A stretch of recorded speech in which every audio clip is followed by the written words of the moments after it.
When you first experience a spiritual awakening, it can feel like you've touched the infinite.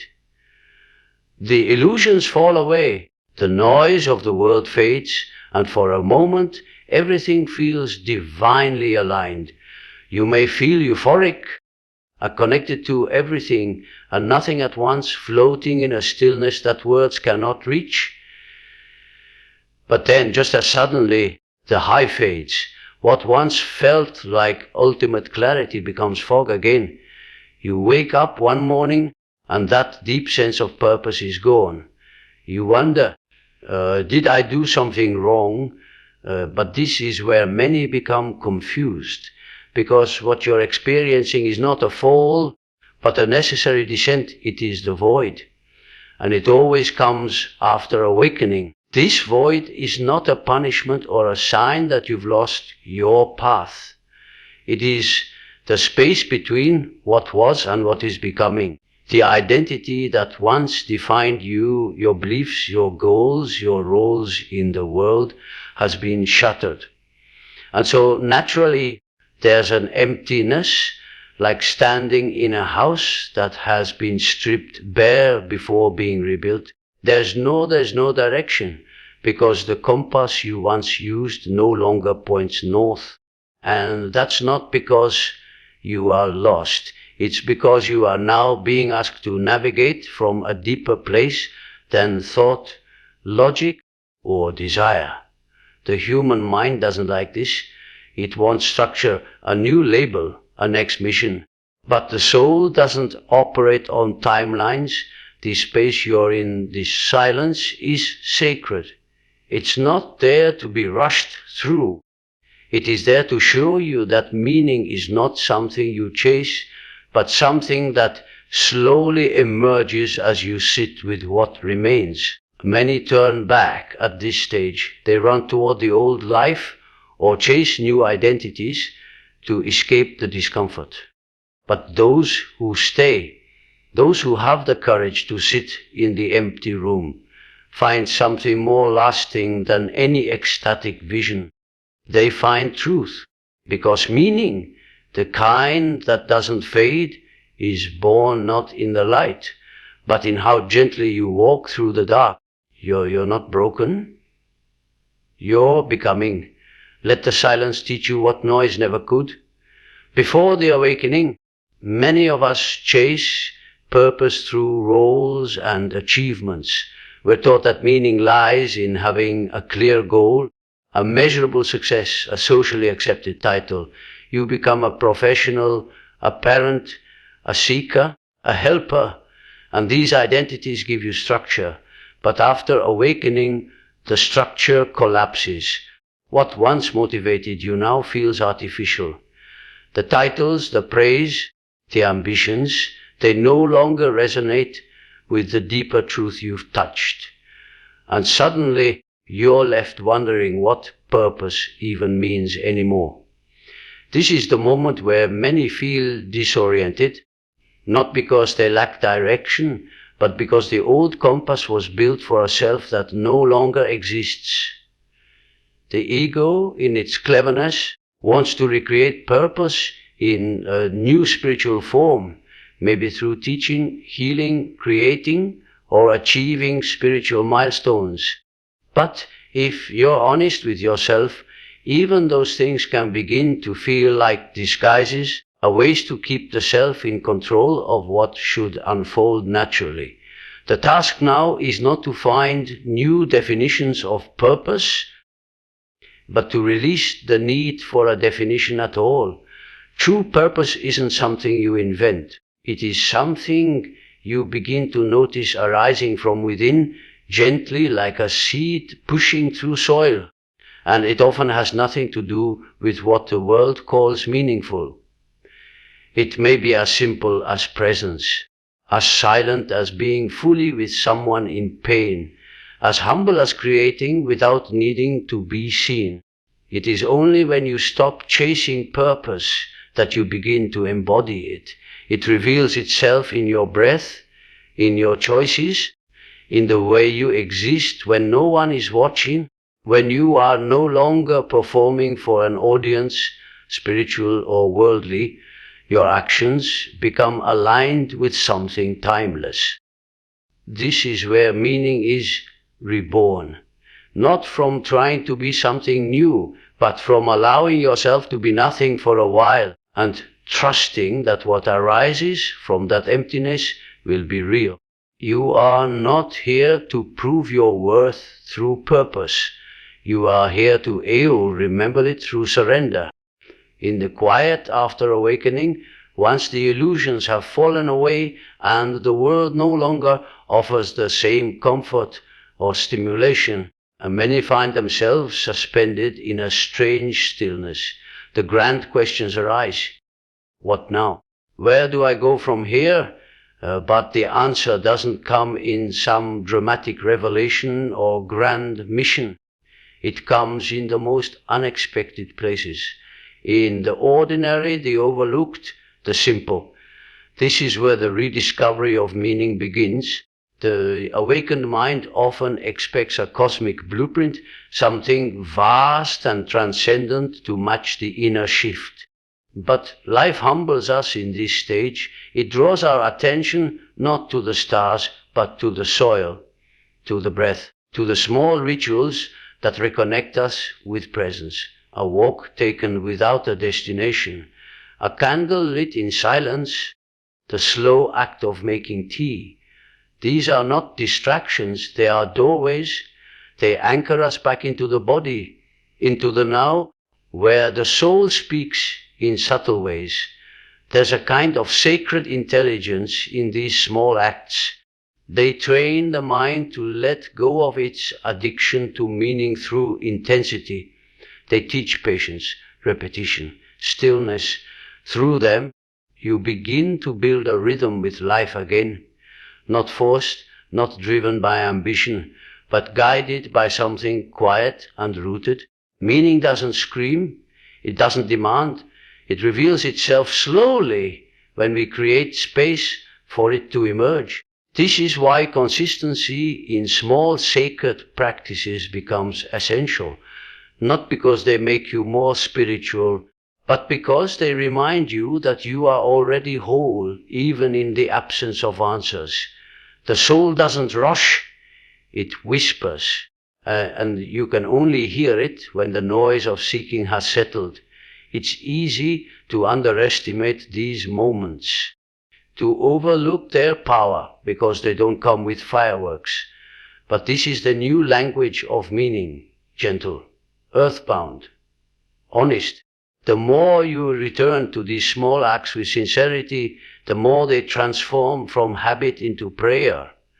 And slowly, almost invisibly, they begin to stitch a sense of meaning back into your life.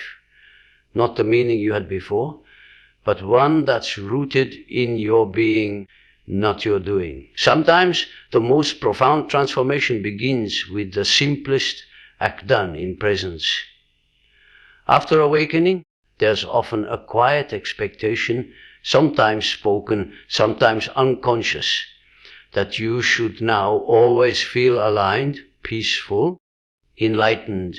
You've glimpsed the truth, touched the eternal, so shouldn't you remain in that elevated state? But this belief, subtle as it is, becomes a trap, because inevitably the very human emotions return: doubt, sadness, confusion, even anger. And when they do, you may feel like you've fallen, like you failed the awakening itself. But this couldn't be further from the truth. Awakening does not erase your humanity, it reveals it. You don't become superhuman. You become more deeply and fully human, and that includes feeling low, uncertain, even disillusioned at times. The spiritual path is not a constant ascent, it is a spiral. You will revisit old emotions, old patterns, not because you've regressed, but because you are seeing them with new eyes. And this seeing is part of the integration. There's a deep misunderstanding that spiritual growth means feeling high vibe all the time. But in reality, true growth includes the shadow, It includes the mess. It allows space for silence, for stagnation, for seasons of inward retreat. This is not weakness. This is where real wholeness begins. The soul does not separate light from dark. It moves through both with equal reverence. The more you accept this rhythm, the more peace returns, not through trying to feel spiritual, but through allowing yourself to be real, to feel what arises without judgment, to stop performing even for your own idea of what awakening should look like. This is where the pressure dissolves, and in its place a quiet authenticity begins to grow. You learn to walk without needing every step to be illuminated. You begin to trust that even the confusion has its purpose, that the emptiness is not the absence of spirituality, but the space where the sacred takes its time. And in that trust, as something deeper than emotion arises, a stillness that no mood can disturb. You are not meant to feel light all the time. You are meant to become the space that can hold both light and darkness without being consumed by either. In the early stages of awakening, there's often a turning inward, a necessary withdrawal from the noise of the world. You begin to peel back the layers of false identity, and for a time it's enough to simply witness, to observe, to be. But as that inner clarity deepens, something else begins to stir. Something quieter but more enduring. It is the impulse to serve, not out of duty or ego, but from a place of deep remembrance. The soul, once freed from the need to prove or perform, naturally wants to give. This giving isn't about saving the world or taking on grand missions. It's much simpler than that. It's in how you speak to someone who is suffering, how you show up for a friend without needing recognition, how you offer your presence, your listening, your honesty, without needing to fix or change anything. You begin to realize that meaning doesn't come from doing extraordinary things. It comes from allowing the sacred to move through ordinary moments. There is something profound that happens when you shift your attention from what do I need to feel fulfilled to what truth can I share with the world, even in small ways. The energy changes, it softens, it humbles. You're no longer chasing meaning. You're becoming the vessel through which meaning flows. Service in this sense is not a performance.